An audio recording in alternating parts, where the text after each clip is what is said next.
हर त्योहार की एक अलग विशेषता है, जैसे कि रक्षाबंधन का त्योहार, जो कि हर साल श्रावण मास की पूर्णिमा के दिन मनाया जाता है। ये त्योहार भाई बहन के प्यार और विश्वास का बंधन है। हमारे हिंदू शास्त्रों में रक्षाबंधन की शुरुआत कैसे हुई, इसके पीछे बहुत सी कथाएं प्रचलित हैं। उन्हीं में से प्रचलित एक कथा के अनुसार जब राजा बलि ने अश्वमेध यज्ञ करवाया था, तब भगवान विष्णु ने वामन अवतार लेकर राजा बलि से 3 पग धरती दान में मांग ली थी। राजा ने 3 पग धरती देने के लिए हाँ बोल दिया था। वामन रूप में भगवान विष्णु ने पहला भाग नाप कर धरती और पाताल को नाप लिया था। दूसरा पग उठाकर भगवान विष्णु ने समस्त नक्षत्र मंडल और आकाश को नाप लिया था। तीसरा पग उठाने से पहले भगवान विष्णु बलि से बोले, तुम जानते हो बलि, मैंने 3 पग भूमि मांगी थी। तीसरा पग रखने के लिए कोई स्थान ही शेष नहीं रह गया। अब मैं अपना तीसरा पग कहाँ रखूं? जानता हूँ प्रभु, आपने 2 पग रखकर पूरी सृष्टि, मेरा राजपाट, मेरे द्वार, जीते हुए सारे क्षेत्र ले लिए हैं। पर राजा बलि ने दान करने का जब भी संकल्प लिया है, उसे सदैव पूरा किया है।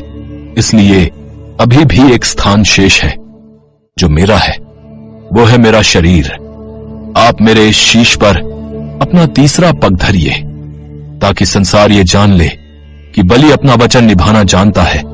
कृपा करके उठाइए अपना पग और धर दीजिए मेरे शीश पर।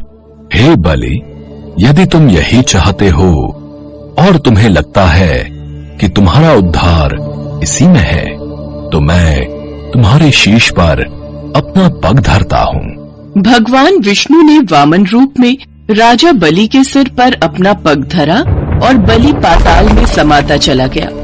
भगवान विष्णु ने 3 पग में ही पूरी धरती नाप ली और राजा बलि को रहने के लिए पाताल लोक दे दिया और वरदान मांगने को कहा।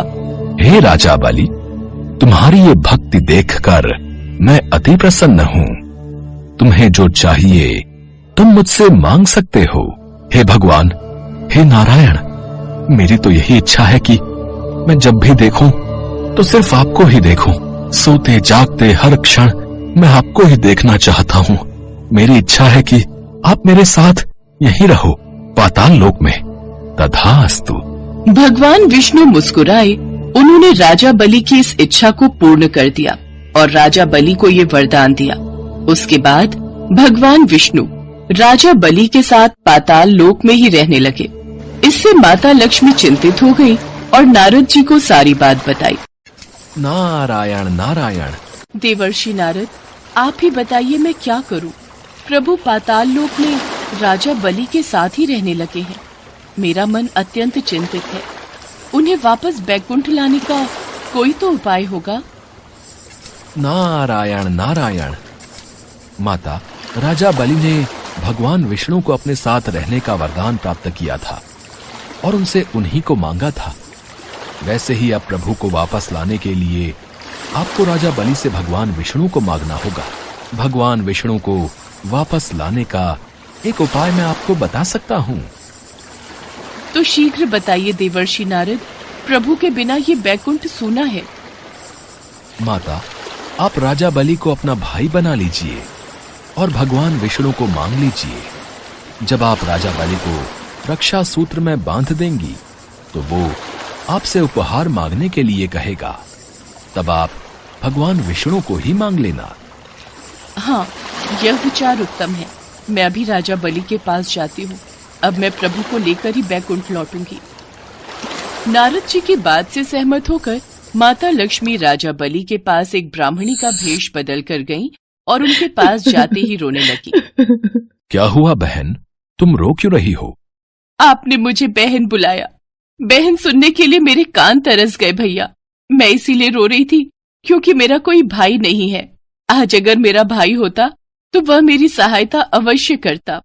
बहन, चिंतित मत हो, आज से मैं तुम्हारा भाई हूँ। सच भैया, मैं अभी आपकी कलाई पर रक्षा सूत्र बांध देती हूँ। इसके पश्चात माता लक्ष्मी ने राजा बलि को राखी बांधी। बहन, आज से तुम मेरी बहन हो। मांगो, उपहार में तुम्हें क्या चाहिए? और तुम्हें क्या सहायता चाहिए थी? अब तो मैं तुम्हारा भाई बन गया हूं। मुझसे अपनी परेशानी कहो, मैं तुम्हारी हर प्रकार से सहायता करूंगा बहन। भैया, मुझे मेरे पति वापस मिल जाएं। मेरे पति के बिना मेरा जीवन सूना है। तुम्हारे पति? पर वो कहाँ हैं? कहीं किसी मुसीबत में है क्या? यदि ऐसा है तो मैं अभी अपने सैनिकों को आदेश देता हूं कि वो तुम्हारे पति को ढूंढने में लग जाएं, और मैं स्वयं तुम्हारे पति को ढूंढने के लिए जाऊंगा बहन। तुम चिंता मत करो, तुम्हारा ये भाई अपनी बहन के द्वारा बांधे गए इस रक्षा सूत्र की लाज अवश्य रखेगा और अपना कर्तव्य निभाएगा। भैया, मैं यह बात अच्छे से जानती हूँ, पर मेरे पति कहीं और नहीं, यही है, साक्षात भगवान विष्णु। आप मुझे मेरा पति लौटा दो भैया। इतना कहकर देवी लक्ष्मी अपने रूप में वापस आ गई। उन्हें अपने समक्ष देखकर राजा बलि हैरान रह गए और उन्होंने दोनों हाथ जोड़कर देवी लक्ष्मी को प्रणाम किया। तभी भगवान विष्णु भी वहां आ गए। मेरा परम सौभाग्य है देवी लक्ष्मी कि मुझे आपका भाई बनने का सौभाग्य प्राप्त हुआ। बहन, मैं आपकी ये इच्छा अवश्य पूरी करूंगा। आप भगवान विष्णु को अपने साथ ले जाइए। राजा बलि, तुमने भाई के कर्तव्य को भली भांति निभाया है, इसीलिए आज श्रावण मास की पूर्णिमा का ये दिन रक्षाबंधन के नाम से जाना जाएगा। ये त्योहार भाई और बहन के अनमोल रिश्ते का प्रतीक होगा। धन्य है प्रभु, आप दोनों की जय हो। प्रभु, अब तो आप दोनों मेरे संबंधी हो गए हैं, तो कुछ दिन और पाताल लोक में रहें, ताकि मैं आप दोनों की सेवा का लाभ उठा सकूं। राजा बलि की बात सुनकर भगवान विष्णु और माता लक्ष्मी मुस्कुरा दिए और रक्षाबंधन से लेकर धनतेरस तक भगवान विष्णु और माता लक्ष्मी पाताल लोक में रहे।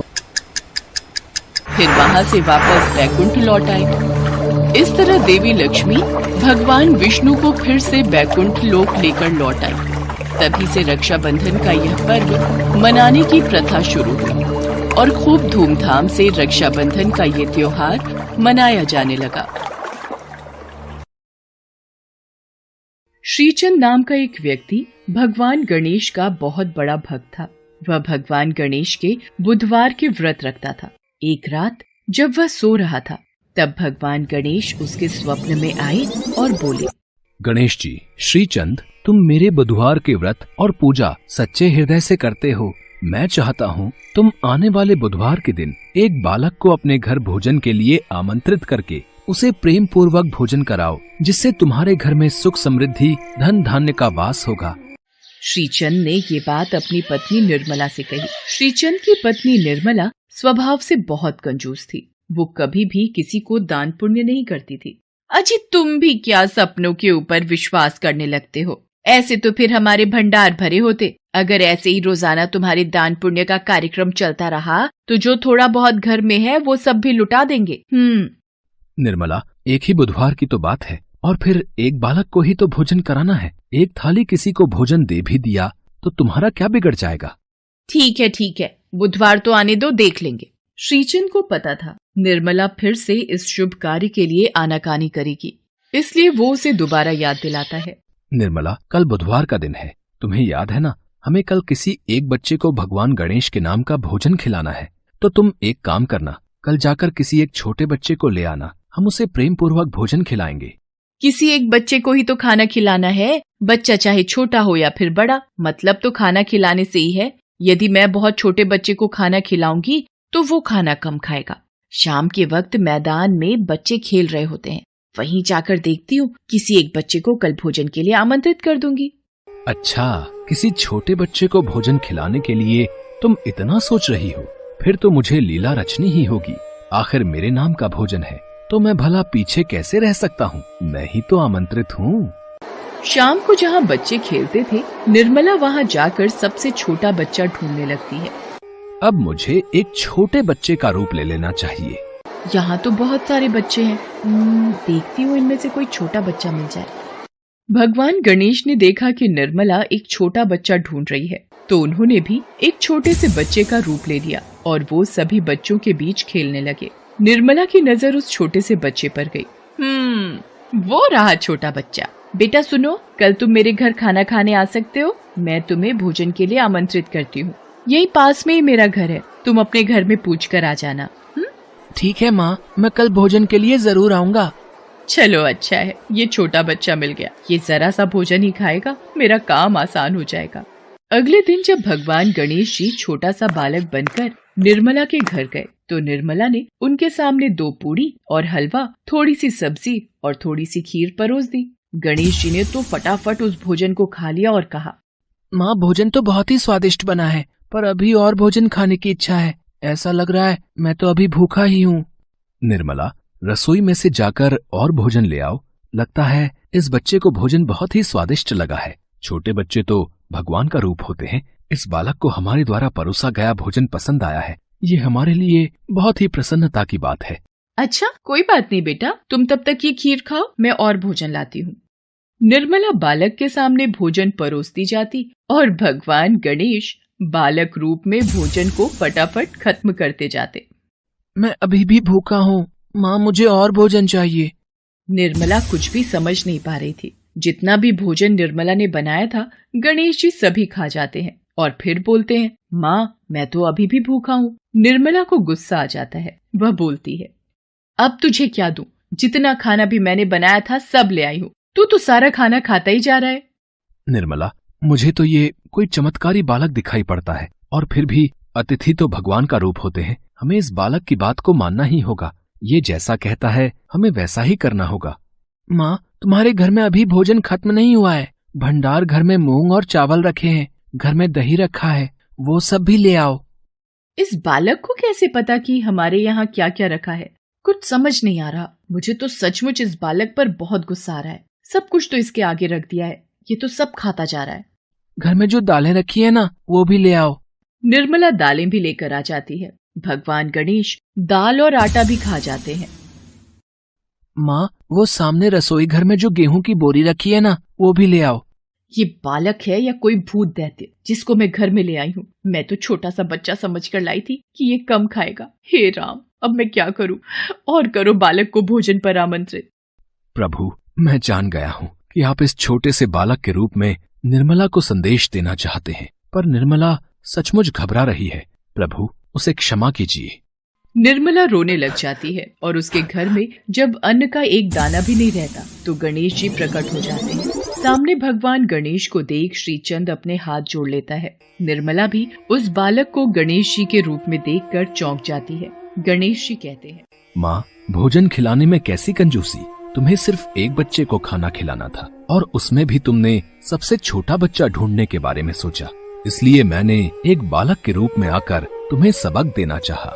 कभी भी किसी अतिथि को भोजन के लिए आमंत्रित करो तो अपने सच्चे हृदय से बिना कपट किए भोजन परोसो। प्रेम पूर्वक दान पुण्य आदि करने से घर में सुख समृद्धि, धन वैभव, अन्न आदि के भंडार भरे रहते हैं। प्रभु मुझे क्षमा कर दीजिए। मैं कभी भी कंजूसी नहीं करूंगी। सदैव इच्छानुसार दान पुण्य करती रहूंगी और अतिथि को भोजन खिलाने में भी कभी कंजूसी नहीं करूंगी। इसके पश्चात भगवान गणेश श्रीचंद और निर्मला को आशीर्वाद देते हैं। गणेश जी ने जो भी खाया था उस सामान का चौगुना कर दिया। घर से जाते समय भगवान गणेश ने निर्मला के घर की जमीन पर एक लात मारी, जिससे उस पुराने घर की जगह एक सुंदर महल बन गया। श्रीचंद को अपनी भक्ति का फल मिल गया और निर्मला को भी सीख मिल गई।